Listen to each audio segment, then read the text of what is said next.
Bonsoir à toutes et à tous.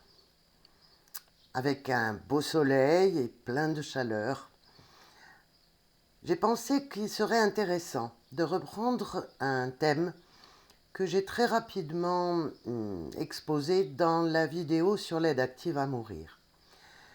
La différence entre une plainte et une demande. Les définitions sont simples. Une plainte, c'est un cri de douleur. Que cette douleur soit psychique, soit physique, c'est un cri. C'est « j'ai mal ». Bien sûr, on peut spécifier où on a mal ou comment on a mal, mais c'est un cri. Par contre, une demande, c'est une attente. On demande quelque chose à quelqu'un parce qu'on a un besoin et on attend la réponse ou la satisfaction de cette attente, de cette demande. Lorsque vous arrivez chez votre médecin, la plupart du temps, vous dites « Docteur, j'ai mal ». Alors, j'ai un rhume, j'ai mal aux jambes, j'ai mal au dos, j'ai mal au ventre. Peu importe, c'est pas... De toute façon, c'est toujours l'expression d'un ressenti. Vous ressentez qu'à un niveau ou à un autre, vous ne... Comment dirais-je?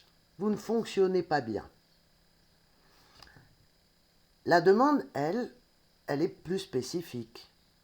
Quand vous avez besoin d'un coup de main, vous dites « Est-ce que tu peux venir m'aider à débroussailler ?» C'est un problème personnel, le débroussaillage. Donc, c'est très important, lorsque vous allez chez votre médecin, de réfléchir à quelle est votre demande. Vous allez me dire « Mais de toute façon, le médecin va me soigner. » Bien entendu qu'il va vous soigner. Simplement, votre engagement ne sera pas le même. Vous serez dans une position plus passive, c'est-à-dire que vous lui dites « j'ai mal », un peu comme un enfant qui est tombé par terre et puis la maman se précipite, frotte le genou, lui fait un bisou magique. Mais l'enfant, lui, ne demande rien, il pleure. Il demande juste à être consolé. Ou plutôt, il espère être consolé. Une relation d'adulte à adulte entre un médecin et un patient, c'est pas du même ordre. Donc il est extrêmement important que vous réfléchissiez à ce que vous voulez et que vous l'exprimiez, même si c'est aussi simple que dire « Docteur, j'ai mal au dos, je demande à être guéri de mon mal au dos ». Parce qu'il faut que vous sachiez, peut-être ne le savez-vous pas, le médecin n'a pas d'obligation de résultat, il n'a qu'une obligation de moyens. Donc, à partir de votre demande, à partir de de l'expression de votre ressenti, il va répondre, mais il va répondre avec les moyens qui sont à sa disposition dans l'état actuel de la science, comme on dit.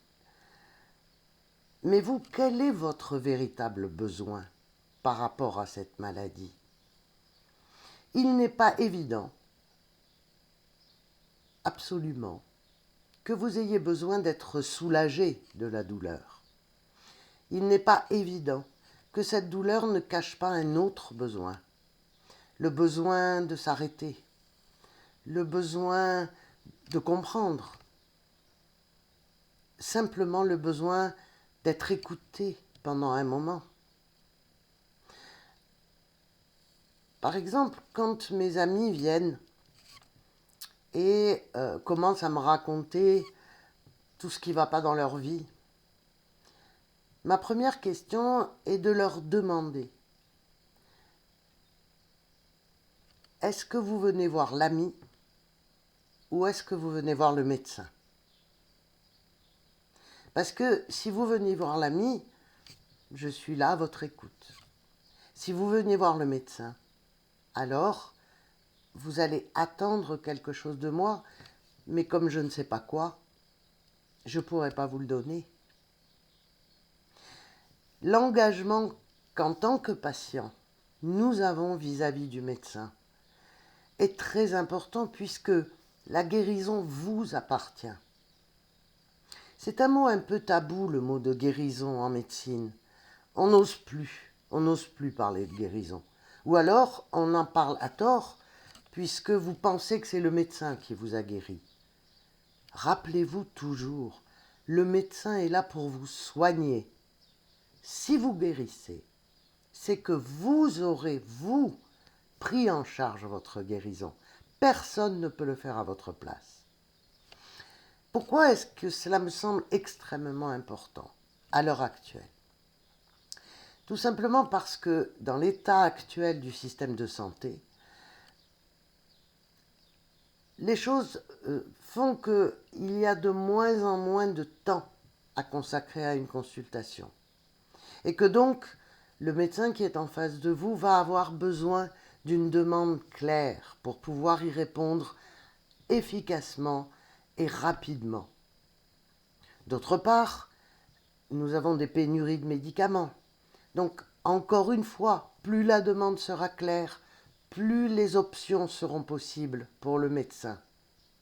Et enfin, c'est un engagement de vous à vous.